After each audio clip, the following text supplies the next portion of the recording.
In a story with complex characters with questionable moral compasses, Charles Smith is one that stands out.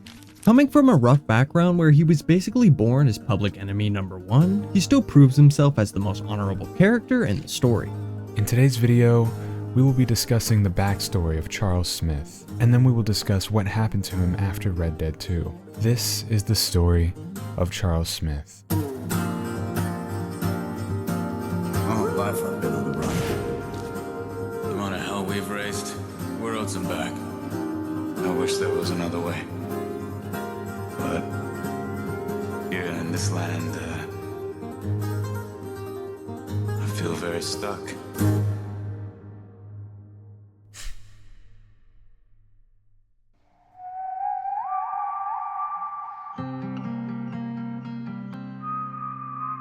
Being born around the early 1870s, Charles grew up on a reservation with his mother's tribe. Charles's mother was a Native American, while his father was African American, and in a time where slavery had only just been abolished and natives were still treated as savages, it goes without saying that Charles was bound to live a rough life. And he did. The US Army drove his tribe away from their reservation, and eventually his mom was captured by soldiers, never to be seen again. After this, Charles's father fell into a pit of alcoholism and depression. The only other family member we know that Charles had left besides his father was his uncle, who taught him how to make poisonous arrows at a very young age. By the time Charles was 13, he had ran away from home, wandering the wilderness on his own. This is how he learned to survive, using only the land's resources. Years later, in his mid to late 20s, Charles fell in with the Vanderlyn gang, praising the members' acceptance despite his race. Throughout the story, Charles plays the role as sort of an angel on Arthur's shoulder, always guiding him towards the morally correct decision. An interesting trait of Charles's personality is that he isn't really one to say a whole lot. A good chunk of his camp interactions consists of people trying to make conversation with him, but he just doesn't want any part of it. Read any interesting books recently? No. Seen any plays? No. You heard any good jokes? Yeah. Well, you fancy sharing it with me? No. Oh, I've had more fun, well, watching the grass grow. Please, go watch it. Giving dry, one-word answers, acting almost as a sulky teenager. But can you really blame him? As someone who holds his moral compass in high regard, being surrounded by mainly incompetent killers and thieves probably takes a toll on him. And these are the only people who really accept him. So the way I see it, he's probably in a constant internal battle with himself, where he wants to be the best man he can, but being in a group of killers, he might see himself as no better than the rest of the gang. At the end of Arthur's story, Charles helped the people of the Wapiti Reservation escape their troubles that Dutch put onto them. And eventually, Charles had to bury the one man he felt he could truly trust, that being Arthur. Years later, we find Charles barely making it by, having to fight for a small amount of cash. Charles helps John get back on his feet, and eventually helps him with bringing down Micah Bell, avenging Arthur's life. In the ending credits of the game, we see Charles give his final goodbyes to the Marston family, as he heads off to start a new life again on his own. And that brings us to our discussion today. What happened to Charles after he left? Did he go back into crime? Did he die?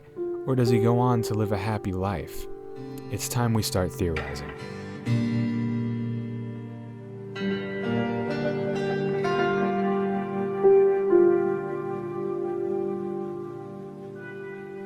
We're going to start off with one of the most prominent theories about Charles, and probably the most likely to be true, as this is what Charles talks about the most. Many voice lines from Charles point to him moving up to Canada and starting a family. I think I might get out of here. Go north. Canada. Find a woman. Start a family, if I can. I see how that life... well, I'd like to try it. Now it's unclear whether Charles means he's going to be with the Wapiti tribe, finding a wife in there, or somewhere completely different. I say this because when meeting Rain's Fall as John, he states that the tribe has moved to Canada. I know you had tough times. Well, my people aren't really a tribe. We're just a bunch of families, I suppose. But we're in Canada now. Interestingly enough, this isn't the only location Charles talked about moving to. Many overlook this, but there is an interaction where Charles mentions moving to somewhere called Indochina. Soon I'm gonna go. Go? Why? Because this is your life, not mine, and I want to see more of the world. I'm thinking about heading to Indochina. Where in the world is that? I don't really know. Being intrigued by this, I tried to find out what was going on in Indochina in the early 1900s. Some territory was established there by French colonies. They had many different religious beliefs and peaceful villages where people were highly educated. After seeing all this, it doesn't surprise me that Charles would want to be here. It seems like a place where he would fit right in, starting a new life there.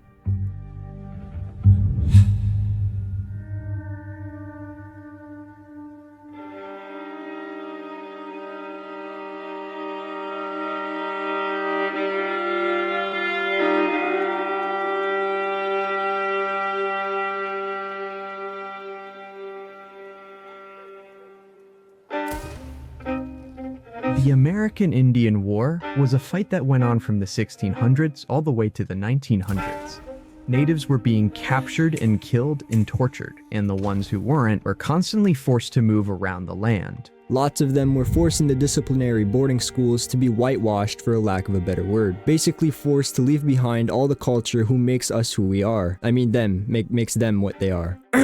Anyways, we see instances of this fight a lot in Red Dead 2, between the army and the Wapiti reservation. This theory suggests that after the events of the epilogue, Charles went on to continue the fight for the Native Americans. Not for Wapiti, because they would have already moved to Canada, but for all the other natives in America going through the same struggles. One of the last major battles between the US Army and the Native Americans was the Battle of Bear Valley.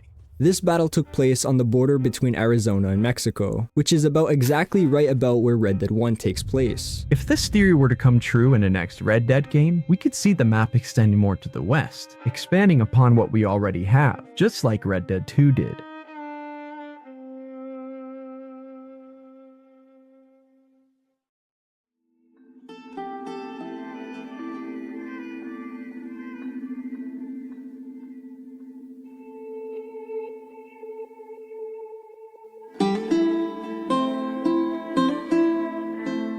Unfortunately, like most of the gang members, we can't count out the possibility that Charles might have died shortly after the events of Red Dead 2. I see a lot of people say things along the lines of, oh, Charles wasn't a priority for the government, he wasn't one of the main gang members, therefore he isn't wanted. However, this couldn't be any further from the truth. You can find newspapers that feature an article called Notorious Bad Man Alive. In the article, it mentions the Vanderlyn gang's history, such as the Blackwater Massacre, and some of the gang's deaths like Arthur and Hosea. But it also mentions the members that are still at large, including John, Micah, Dutch, Bill, Javier, and Charles Smith, making it clear that they are all still wanted by the government and are actively searching for them. Now, the entirety of Red Dead 1 is about searching for Dutch, Bill, and Javier, John being the one searching for them and Micah being already dead. But what about Charles? Why isn't he wanted anymore? Well, obviously he wasn't written in Red Dead 1, but let's think about this canonically. If Charles isn't wanted by the government, this can really only mean one thing, and that being that he's already dead, whether it was from a gunfight with the law or he was captured and hung for his crimes, possibly on his way to Canada or wherever. But let's say he made it to Canada. One might argue that the US has no jurisdiction over Canada. Well, the US also didn't have jurisdiction over Mexico when they sent John after Javier. So who's to say that they didn't just send some other outlaw or maybe even a native to Canada to capture or kill Charles in return for freedom or land, or maybe even the natives' tribe, as we are still in that time. This would definitely be a dark ending for Charles, and one that none of us would want for him. At the end of the day, I'm sure that we can all agree that whatever happened to Charles, we all hope he ended up happy and safe and off of the government's radar. I mean, it would make sense, as Charles, being the morally upstanding person he is most likely to stay away from committing crime, unlike the other gang members. We recently put up a poll asking our viewers who they would trust with their lives, and well, the Arthur glaze is always in full effect, but the people who actually thought about the question and commented all made really great points about how Charles would be the one to protect the life better than Arthur would. But that brings us to the end of our discussion today. What do you think happened to Charles after Red Dead? Leave your theories down below. Leave a like on the video. It helps us out a ton. Stay tuned. And as always, have a zonkin' wonkin' day.